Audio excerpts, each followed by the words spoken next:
was expecting to have some more students, but thank you all of you who are here now for coming. I'm going to talk for about an hour, so settle in. But what I'm going to talk about, it was kind of designed for students. So we have some teachers here as well, which is I'm very grateful for. But I think I'll sort of be imagining this like I'm talking to you. So yeah, so if you're watching as well and you're a student, this is my talk for you. It's based on my experience at York, which I've just graduated from. But how many? I think there's 7 of you here. But yeah, thank you all for coming. It'll be a bit conversational, but I'll probably talk for an hour and then we can have a chat afterwards. But so the slides I've prepared are sort of they're mainly just a collection of photos. I'm basically going to explain my experience from finishing high school. I'm not sure what the equivalent is in Thailand, but the school you have just before you go to university, when I finished that, my time through York, and sort of how I've ended up where I am right now, and what sort of lessons I've kind of learned on the way. But it'll be a sort of collection of photos. I'm just going to talk you through it, but it was very fun for me making this, because there's a lot of memories and a lot of things I've almost forgotten about. Like first of these probably go back to around 2020. So I think most of you were probably starting university, or maybe, don't know who. Oh, thank you. I don't know, were you at university in 2020, or did you start in 2021? I'm not sure. Any of you? What year did you start studying? 2021. Okay. So I think like most of the experience I've had and the experience of you had are all very shared experiences, especially with COVID. And that's sort of another, the thing that dominated my university experience was COVID. And I started in 2020, and that was towards the end of the year in September, and that was a really chaotic time in the UK. I'm sure in Thailand it was as well. I don't know exactly how universities were, but that was a big part of my experience. Okay, so I'm going to start off. First photo is from my second year. You can see me, I'm sort of third from the top left. And you can see I'm not the tallest. Yeah, some very tall people, so I might be tall for Thailand, but I'm third from the top left. Yeah, how does this work? There we go. Okay, there I am. So this is like football team, and this is from my second year, around the middle of my second year, and it was a time where COVID kind of had gone away. University life is sort of normal. I think around this time was when I was experiencing university for how it normally is, probably the first time. And this is a college football team. So at York, they have the university, and it's split up into different colleges. And this is really good for sport, because you just have lots of other teams to play, but it's about 10 or 12 different colleges. So this is my college team. Made a lot of friends there. It's very similar to the football I've played here. You just have a team and people you play with every week. But it reminds me of a time when it was just very enjoyable part of university, but I didn't really have much idea of what I wanted to do. It was more just the thrill of being there and having no restrictions, like there was no lockdown or anything like that. So even playing football was like kind of, new really. My whole first year I wanted to play, but you couldn't because COVID. You can't, there was no meeting up. I'm sure it was the same here, but I really like this photo because, it's just a very good memory. It just reminds me of right in the middle of university. I didn't really know what I wanted to do, but I was having a good time and just enjoying doing the things you'd want to do at university. It's very normal. But it's quite unique to me. It's a unique experience because I feel like I wasn't able to do that up until that point. This is just a very normal thing to do at university. Okay, so 2020. I don't know if you know, but in the UK, we do our A-levels, which is the exam we have to do to get the results to go to university. So you apply to the universities you want to go to, then you do your A-levels. Based on how well you did, you get into university or not. So I think it's, it's a fairly good system, but they're very hard, and you have to, study for 2 years. And the grades you get basically determine where you're going to go. Top grades, top university. And that's essentially how it works. It's really, really simple. It's completely dependent on your grades. So I was the first year in the UK who did A-levels but never sat an exam. Those are my grades right there. I got those in about August 2020. They're not very good. I wanted to get 3 A's, which is what I needed to do, was what I needed to get to go to university. And you can see I'm not even close. But I never sat that exam. I didn't do it because in around April in the UK, government announced that all exams are not going to happen, and instead your teacher is going to give you the grade they predict you to get.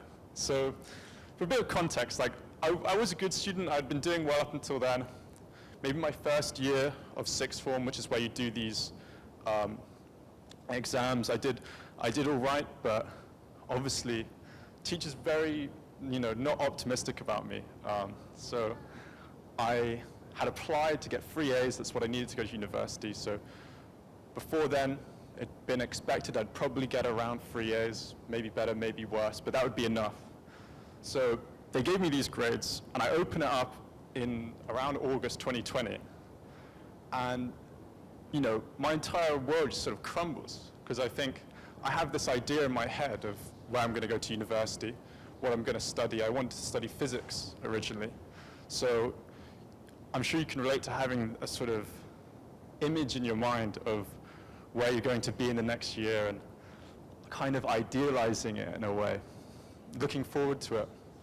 So despite being in lockdown for the whole year, I still had the idea that I was going to university the next year. I was certain about that, and I've been certain about it for a long time. Yes, we've got some more students. That's great. Hello, everyone.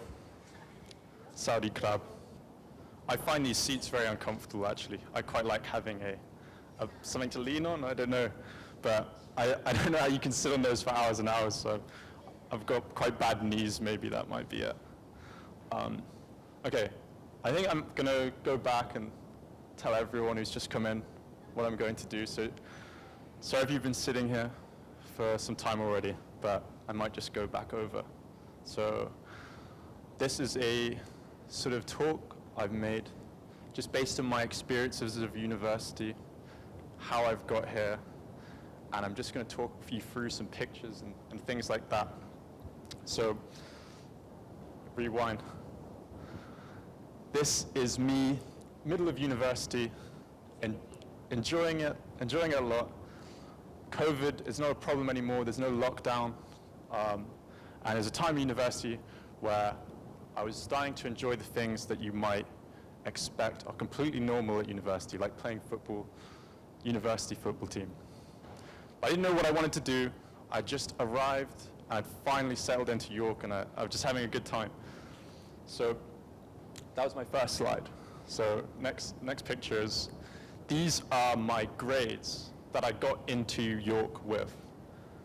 It's like 2 C's and a B, which is really not good. It's really, you haven't done great, and probably, change the mic? Yep. Okay, is that better? It's a bit louder.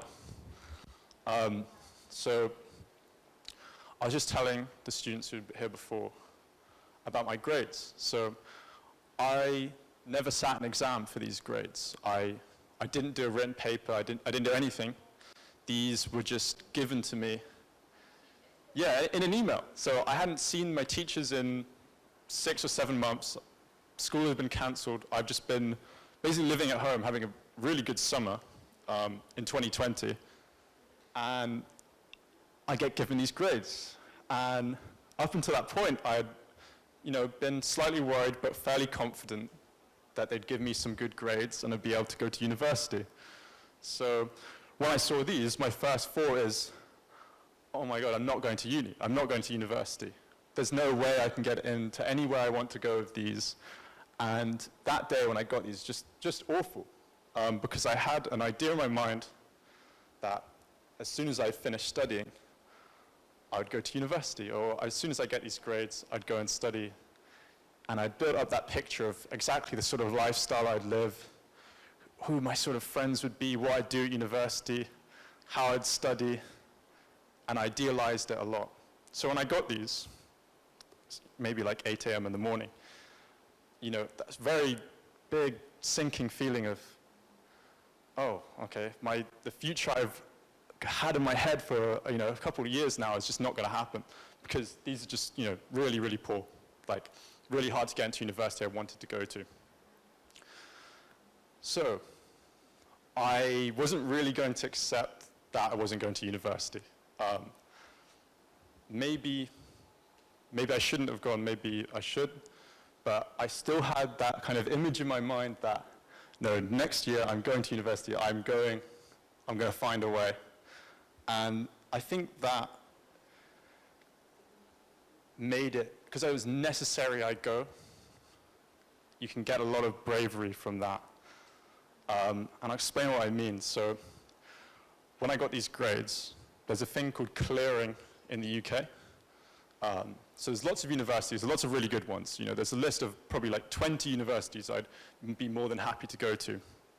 And a lot of them, when they got these results, these kind of crisis of grades, there was a lot of people who didn't get in or oversubscribed, things like that. They have this thing called clearing. And clearing is when they have extra spaces on a course, and you can just call up on the phone and say, I've got these grades, can I just come and study? And I was like, okay, well, that's what I'm going to do. I'm going to just call everywhere I'd like to go and see who accepts me. I wanted to study physics, and with a C in physics, you're not going to study physics. It's just not possible. So I'd gotten A's and things like that in the past, even like an A star once in a mock exam. But with a C, it's just pretty much out of the question. So I call up, I sort of write down a list of universities, and I'm just calling them, and you know when you're on hold, what was I saying? So yes, I'm on the phone, and I don't know if you've ever been on hold for more than 10 minutes. It's not a nice experience with the hold music. So the day I get these, a few hours later, I just start calling universities. So I'm just sitting in my room with my phone, with the hold. Everyone's trying to call them, get a place through clearing. So there's about 5 different ones. I just call them up and say, can I do physics? They say, no, you can't do physics because not very good grades. Another sort of knockback, but because I had so made up my mind I was going to university. It was just completely necessary. You sort of put on a brave face. Like, I had to talk to people and basically beg for a place at university. And I don't think that's something I would have done unless I thought it was completely necessary I go. So on one hand, I think having this idealized version of university in your head, or your life in the next year or so, not necessarily a good thing, because you can have some expectations that don't happen, and that's quite hard to deal with. I think from now on, I don't tend to like perfectly imagine what I'm going to do next year. It's sort of let things happen. But because I had imagined that, because I was certain I wanted to go to university, I was kind of a bit brave about it. I was willing to stay on the phone for an hour and call places. So one of the ones I've called, I saw on a list, was York. I'd never, ever looked at York University in my life before. I knew York was a place in the north of England. That's pretty much all I knew about it. But I saw it on the list of clearing. I saw they're accepting places. And I called them. I asked if I could do physics. They said no. Well, they said, okay, how about environmental science? I don't know what that is, but I did geography. I'm quite interested in the environment. it's a science subject. I couldn't do chemistry, I couldn't do any of the other STEM subjects, and I knew I wanted to do science. So this way I could get a bachelor's in science at a university I wanted to go to. And I just thought, okay, I'll go to York, fine, all right. I'm going to university. So I was very happy about that. And what it meant is basically I had 5 days and then I just go to university. So after having his phone calls, like, you know, my life's just gone a completely different direction than I was expecting. So I find out I'm going to York. So pack my things. I've never been there before. I got an accommodation place. I didn't know what it looked like. I had absolutely no idea. I just Google imaged some pictures of it and I was like, okay, that looks pretty good. I'll go there. Not the best way to go to university, I think. I would have much rather looked it up and decided it was the place I want to go first. But I think I got really lucky because I ended up really liking York. So that is basically what it looked like when I first arrived. I ended up living around there. There's a sort of block of flats just behind those trees.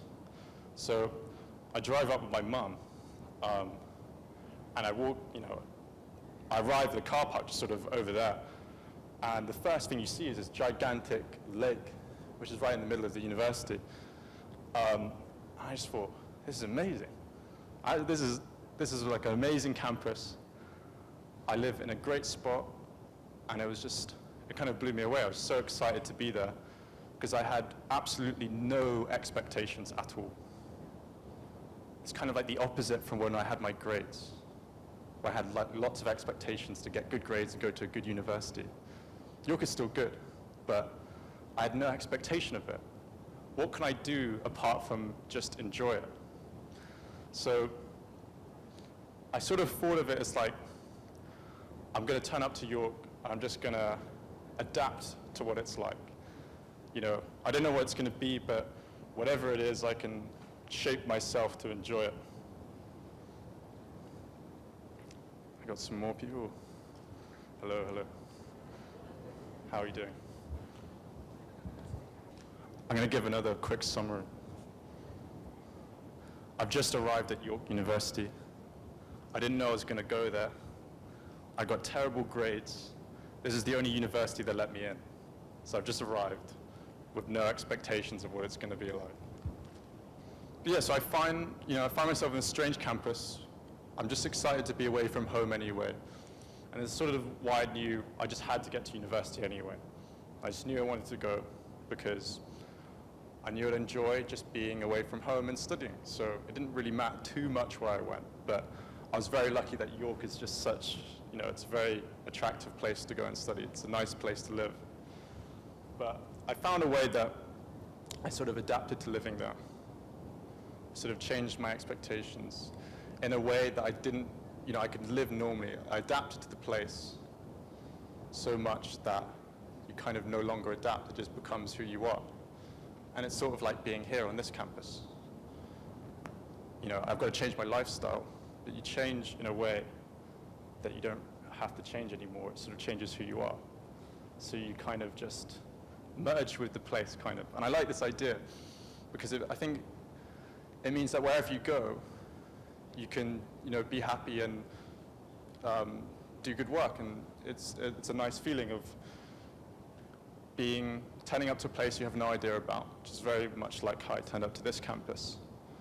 And you can find a way that you don't feel like you're having to change, or you don't feel like you're having to adapt your lifestyle, because it's already changed in a way that you're just not doing it anymore. You don't feel like you're putting on a face or anything like that. So that's how I feel like how I am here. But York was a good sort of practice. It took me a bit longer. I was there for 3 years, so I've only been here for a month. So this is my first few months of university. Amazing, amazing time. Here's a picture I took of every single person.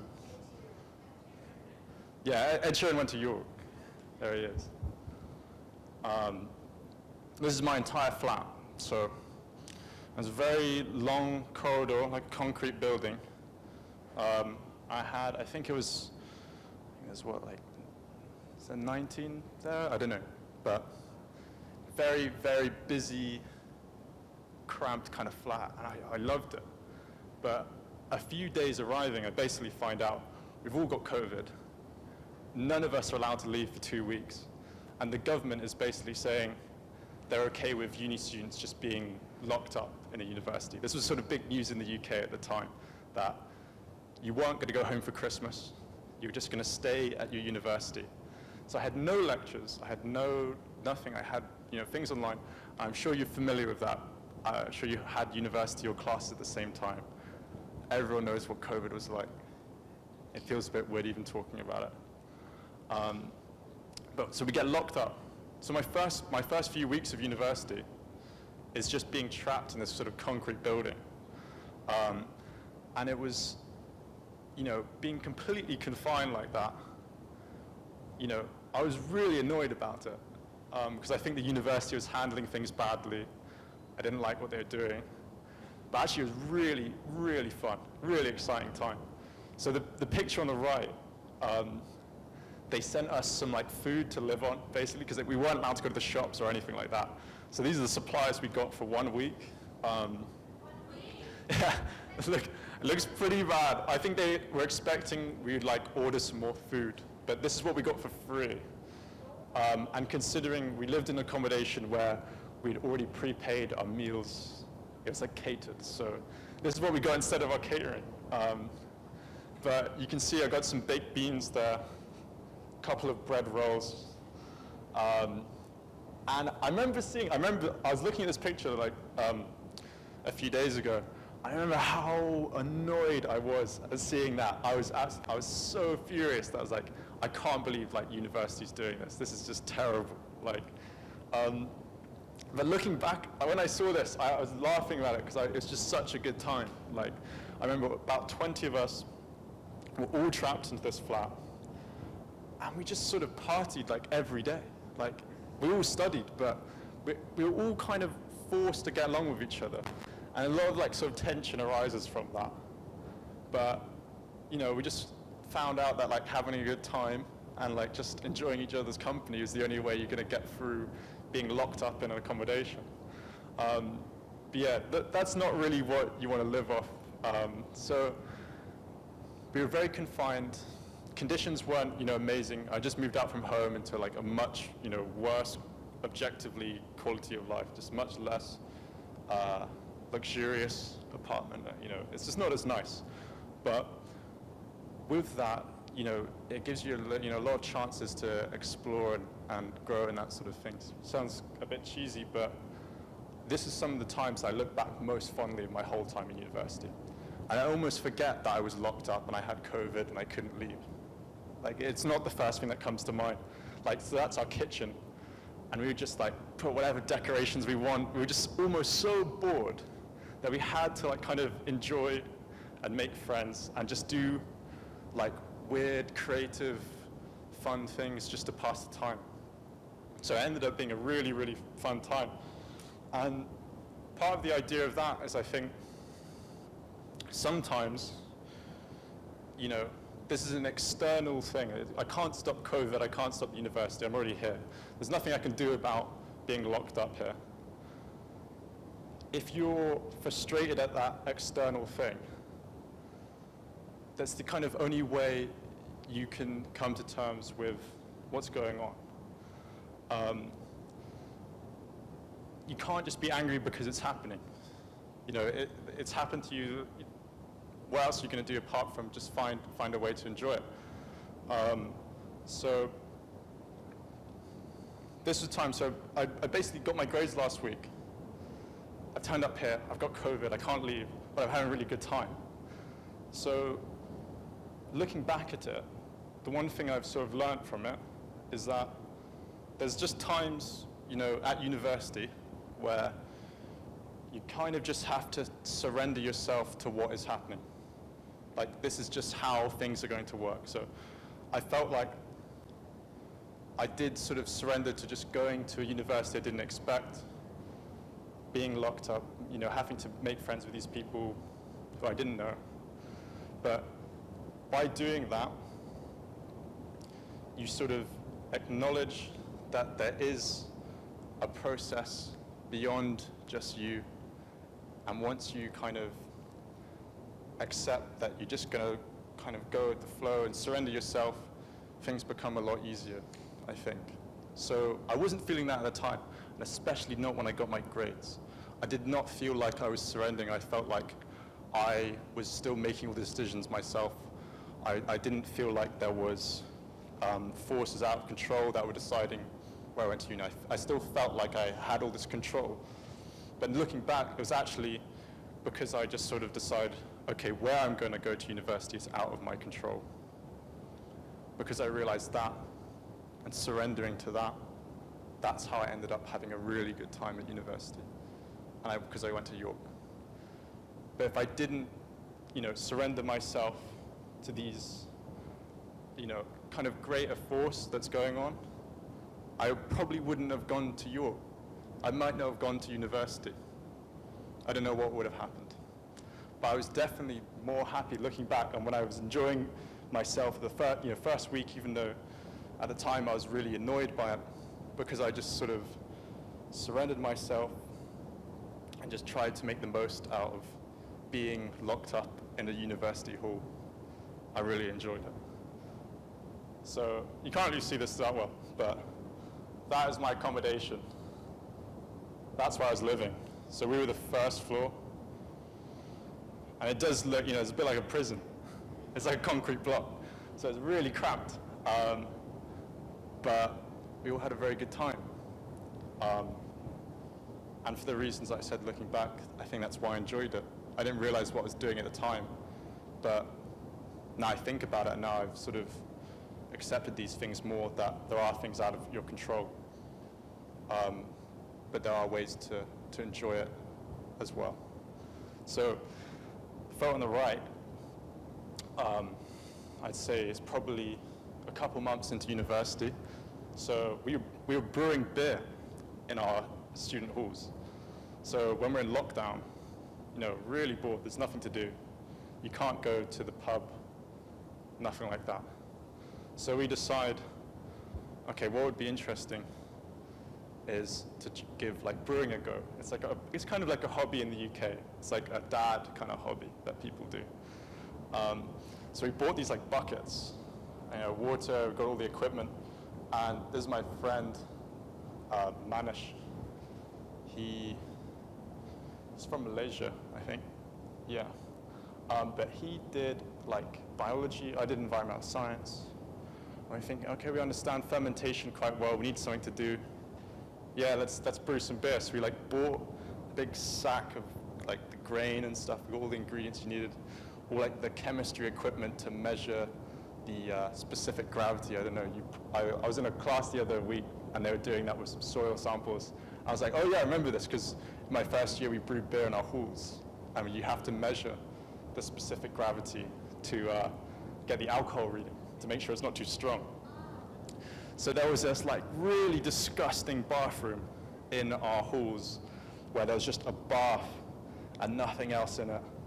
And no one had ever used it. It was just so grim. It was probably the building is over 60 years old. The bath, hopefully not that old, but we just used that as our brewing room. And we made some beer in there. And we made, we filled up this barrel. And one day, when it was all done, a few months later, we drank it. And it was all right. It was all right. It was definitely beer. It wasn't perfect. It was very flat. It was not fizzy at all. But there's just some of the things that I don't know if I would have done that if it wasn't for lockdown. But it was a really fun thing to do. And the sort of university life in the UK is you get a student loan. So, you kind of get, just a bit of money to spend, more than you have previously in your life. Most of it goes to your rent and bills and food and things, but you have a little bit left to spend on kind of stupid things which you do in the first year of university, just buy weird stuff. So these are the sort of things you can get up to in the UK, in university.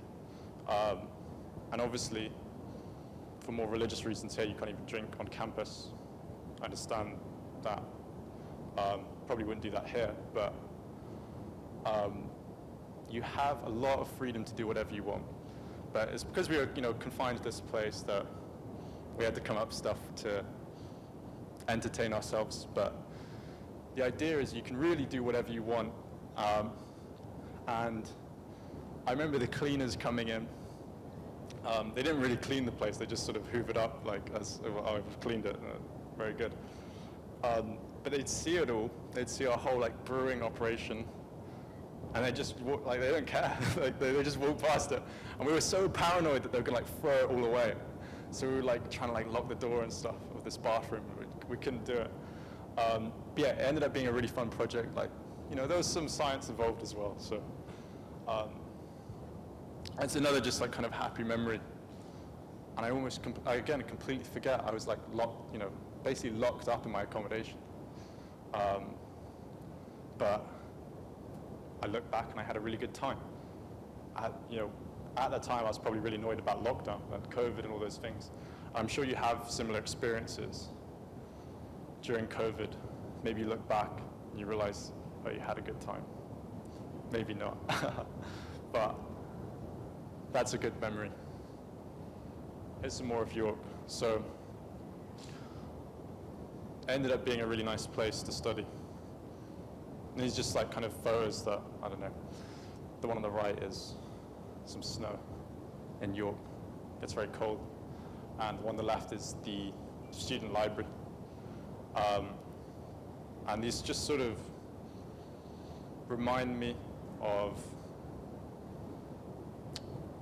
I've just basically found a good place to study. And I was quite grateful for that, because I'd never seen any of it before. But looking back at these, I was like, oh, it really reminds me of how nice it was to be a student there. Like, very good library, very good campus, and there's some snow. Yeah, it's kind of interesting to see that. It doesn't snow too much, but maybe a few days in the year you get a nice covered all over the ground. Okay, so first year I lived on campus. So this is going back to, this is around the same time where I was playing football in the first one. So kind of back to this time where COVID is no longer a thing. I'm just enjoying normal university for the first time.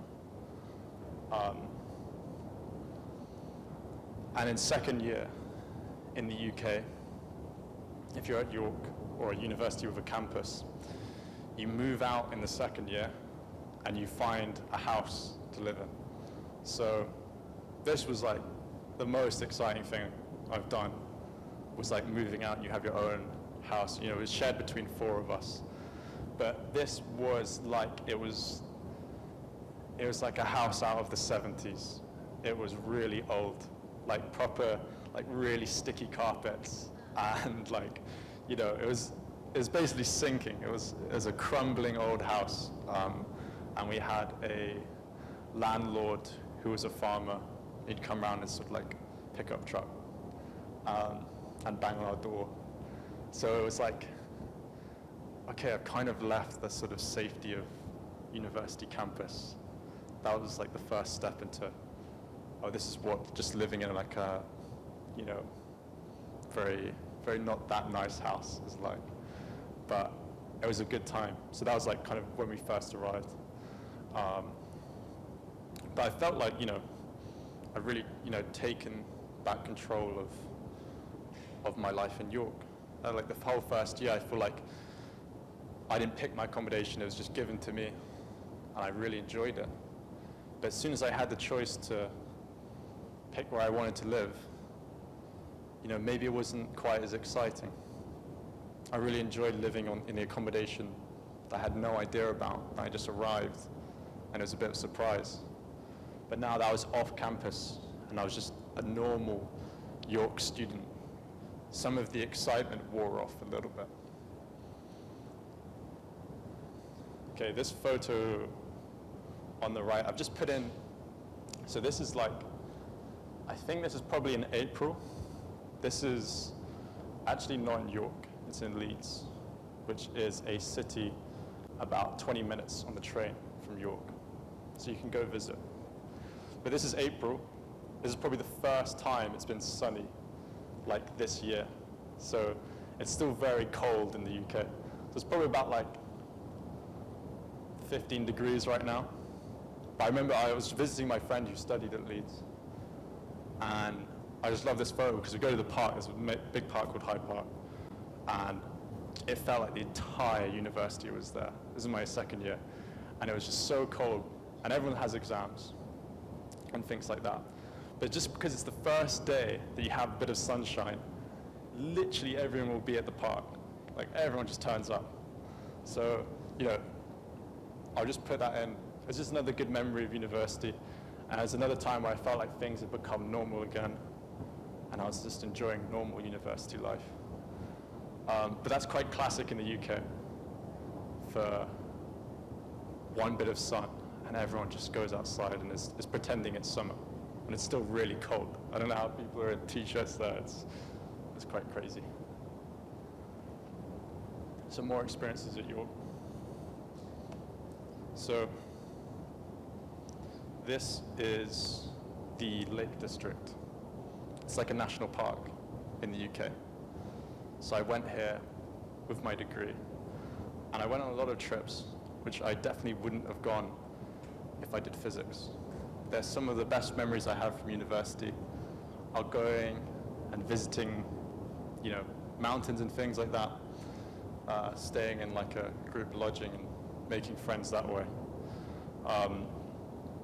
So this was like kind of a key part of my degree. It's like I get to travel around and see like sort of natural places. So these are just some like big glacial mountains, basically. A bit far from York, but really nice. And it just rains like so much. Like, it's not the sort of rain you get here. It's like a lot lighter, but you just get absolutely soaked because we were just walking for like, you know, the coach drops us off there and just like walk all the way up here, and it's just raining the whole time, get completely soaked. And I didn't have any waterproof stuff, so it's just kind of dripping wet. But no, I just looked, you know, how I made this presentation, I was just looking back at photos and thinking, oh, what, you know, really reminds me of stuff that I've learned at uni or bought some really good times. And I saw this one, I was like, actually a really real highlight, because I hadn't seen that much of the UK up until then. I'd traveled around, but especially in the north of England, which is where most of, you know, the mountains and things are. I just hadn't really seen it much before. So this is my first time in this national park. Really good though. Here, this is on York campus. Lots and lots of protests. So this is lecturers striking. And it happens basically every year in the UK. And they're striking for their pension, which is the money you get kind of like after you retire. And you know, students always join in with the lecturers, sorry. But most of what happens in the strikes is we might have a lecture or something and the teacher doesn't turn up for the strike. I don't know what it's like here, but that is like very common in the UK. So you have a class, you turn up, and your lecturer is striking. And it's mostly to do with pay. It's also to do with like sort of gender wage gaps in the UK as well. So like female lecturers not being paid as much for like a sort of very similar job as a male lecturer. So they strike about that. And there's always a very big solidarity with students. And I've joined in on things like this before. But I was always like a little bit annoyed that I was missing out on lectures. Not because I was obsessed with the studying, but I just felt, I don't know, I didn't really like stuff being cancelled. But it's a common sight on a UK university campus, is people protesting, maybe about pensions, but about anything really. You always see a lot of banners being put up around the university. It happens all the time. And I think it's a really, really good way to initiate change and things. And it's not just students either. I'm sure you can all imagine like students protesting, but this is, you know, lecturers. They have the freedom to kind of walk out against the vice chancellor and say, okay, we, you know, demand some change. And it's always a nice thing to see, because I'm kind of glad they've got the right to do that and everything. This is the old, sort of like the old main hall in York. It just comes up on pictures on their website, but I've only ever been there maybe once. Not even allowed in there, really. Okay, so this is my last slide. I didn't take these photos. So this is photos from a photographer, British photographer, called Chris Killip. And he photographed a lot of the north of England, especially the northeast, in the 1970s, 60s, around that time. So these photos, these two here, are from 1976. And they are about maybe 30 to 50 kilometers from York. So York is fairly close to the north coast, northeast coast. So what they are is basically, this is people gathering sea coal.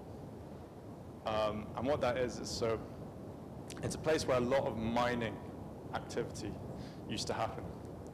So coal mines are really, really big part of the industry and how most people were employed in some sort of industry in the north of England in the 1970s. Now, none of that industry exists. It's all, everywhere you go, all coal, anything like that, steel especially as well, it's non-existent. So this is some of the character that York has that I didn't fully explore until I was there. That used to be a place with a lot of industry where people had, you know, jobs that just don't exist anymore. And I saw these photos after I'd graduated. And what they're doing here is they go out to the ocean, because when the high tide comes out, it sort of kind of washes coal away into the ocean. So they go out with like sort of little nets and horses and just try and pick up as much coal as possible, haul it back on shore, and then make a living that way. And these are the people who probably worked in a coal mine all their life, or used to be employed by them, like the mines. And now that the mines are closed, they're still trying to make a living out of coal. So the photographer who took these in the 70s, he described it as being both in the 20th century and medieval in the same photo. I think these really resonated with me, because after I finished York, I've known about the sort of division in the UK and how there used to be a lot of industry in the north of England that doesn't exist. And there's still a big kind of poverty. It's not quite poverty, but there's a gap in the level of development that exists now. And when I saw these, they resonated with me because I'd been living in York, I think. I've coming to sort of understand some of those problems. But I think they're just really amazing photos. And it's what I'd like to leave it on, is that, you know, it doesn't really matter where you go, as long as you can find a way to adapt and to surrender yourself to that place. You will find enriching things about it and learn more about it that will, you know, change the course of your life. It doesn't really matter where.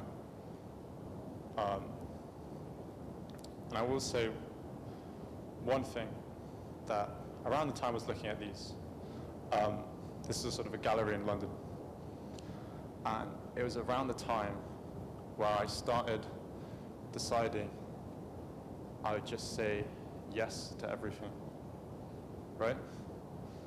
And what I mean by that is if someone invites me to go to a gallery, like a photographer's gallery, I'm thinking, oh, maybe busy, but I just say yes. So the reason I ended up going to see this and going to see these photos of the north of England, that really changed the way I thought about it and the way I reflected of my studying there. Because I'm a person coming from the south, going to the north, to a university there. Well, almost everyone is from the south, but it's a northern university.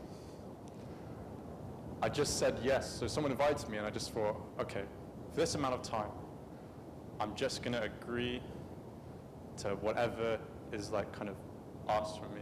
If someone like wants me to do something, I'll say, do you want to go to the gallery? I'll say, okay, when? When do you want to go? But by doing this, I think you, in a way, surrender yourself a little bit, like what I was talking about before. Those external things that are out of your control. If you just sort of say to yourself, just going to say yes, you're kind of going with that, I think. So I'd say give it a try. I mean, you might go and have some weird coffees or have dinner that you didn't really want to do. But I think by doing this,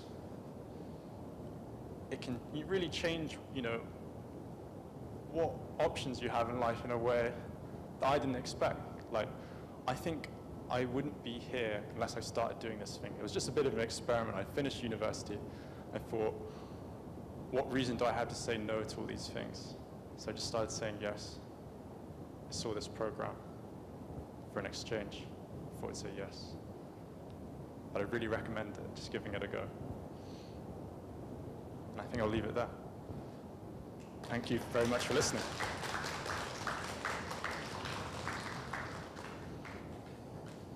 Thank you for listening through that. That's just sort of random memories of York, what I feel like I've learned a lot from. But I'm sure you had similar experiences. Because I've only just finished university. I'm sure most of you are finishing in a year or something. So. Thank you. I have a question that you said that coming to MUKA is one of your experiments in life. So could you please explain that kind of experiment and how you, how much information that can answer your objectives coming here? Yeah, I'm just going to sit down. Okay, so I'll elaborate a little bit from where I left off at the end. I was basically just trying to say that when I decided to come to MUKA and study here, it was because it was just an opportunity that had been presented to me. And I didn't think, yes, I'm going to go, but I thought, like, yes, I'd apply or send them a message. Because, like I was saying, it was at a time where I was just trying to do whatever I can.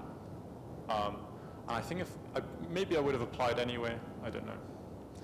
But because I was just saying yes, that's where the opportunity came from.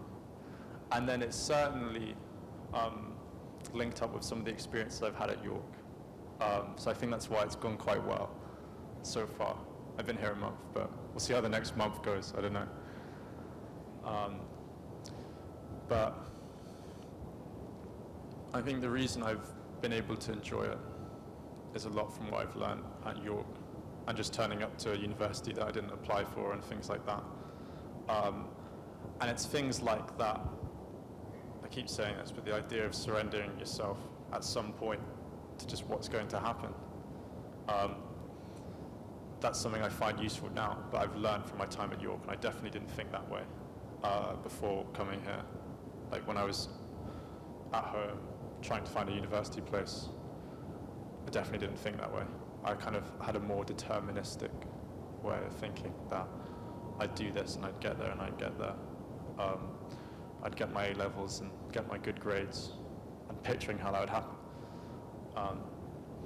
But doing things like that, it's just a bit of an experiment, just saying yes, but the idea is more of surrendering yourself to that control. I think that is really useful. You said you started your class or college after the COVID, 1 year after the COVID, but you graduated at 2023. So which means you only have 3 years to study. Yeah. And how did you manage to finish your study only for 3 years? Right, so all of the courses in the UK, if you're an undergraduate, they're just 3 years long. So you only do 3 years at university. Which is like one less than they do here. I'm not sure why. I think some people do 4. You can do like sometimes people do a year abroad or a year in industry. They go study somewhere else and then they come back and do their last year. But yeah, it's only a 3-year course. So probably would have liked to do one more, but I've also paid £9,500 for each year. So I don't think I'd want to pay for a 4th year, if I'm honest. So I'm kind of glad they're free. Don't know what that is in baht. A lot. A thesis. Yeah, so I had a dissertation, which I did in my last year, and that was 10,000 words. And I wrote it on climate change in the UK. But you have to do that for my course, and most courses will do it. I think there are some where you don't write one. Yeah, it's like a full thesis. It's like a full research project that we do in our last year. You have a supervisor, and you basically just write. You write a whole thesis over the course of the whole year. It was really good. I found it quite hard. I did okay. It's a full-on thesis that you do like you would do at a master's, but it's like a kind of undergraduate level. Yeah, it's like this normal academic paper. Yeah. So it's basically just proving you can do research. I think the idea is, and you get complete free choice of what you want to write about and who supervises you. I found it really hard, just writing that many words and that level of detail, really difficult. But I think I'd probably have a pretty good go second time round. So when I do my master's, I'll be writing another thesis, and then I think I'll know what I'm doing then. I think it's slightly strange you do it undergraduate. I probably would have just not gone to university that year, maybe redone some of the exams to see if I could get a better grade, and then apply again. But I didn't really want to do that. I wanted to just go to university straight away. I definitely thought of that as an option, but luckily I got accepted into a few, so I could I chose York in the end. Yeah, well, I wouldn't be here, right? If I didn't go to York, I definitely wouldn't be here. So that phone call, I found out I was speaking to my head of department on the phone. I was just like, please, can you let me in with 2 C's and a B? And they're like, okay. And it's definitely just their decision. That 2-minute phone call is basically why I'm here. But maybe not why I'm here, but it depended on that. So grades are important, but I mean, I didn't do the exam, I'll say that much. With the portfolio, Okay. and the second round, after the first round has confirmed, every student who have a seat has confirmed. So we have some seat left on the Okay. second round. So the second round open. So they apply Okay, in the second round, and we have 4 rounds. right. Very Sounds quite challenging. hard. Yeah. And every student only have to design only one university, one major for the round. Cannot apply everywhere. Okay, yeah, I applied for 2, and then I got declined from both. So that's when I just started calling every university that I would go to. So there was a seat left, because when you apply the first round and they maybe accept you, but you maybe would like to change your mind something. It's because of you and me. And if you want to change your mind, so the seats will be available. Yeah. So it's gonna be the seat, maybe the seat for the second round, like Okay. that. Yeah. So we have 4 rounds, because they can change their mind. Yeah, okay. I think I get it now. So how many credits that you need to pass for your bachelor? You need Around- 40%. 40%? 40%, so like if you get graded in a bit of coursework, Because in Thailand Out of it's 100. around 120 credits. it's like 40%, like 100 is top mark, and then you need to get above average and everything, more than 40. 40%. So that's just for a pass. And then for a first, which is the top grade, that is anything above 70. And a 2-1 is one below that. That's what I got. Is 60 to 70.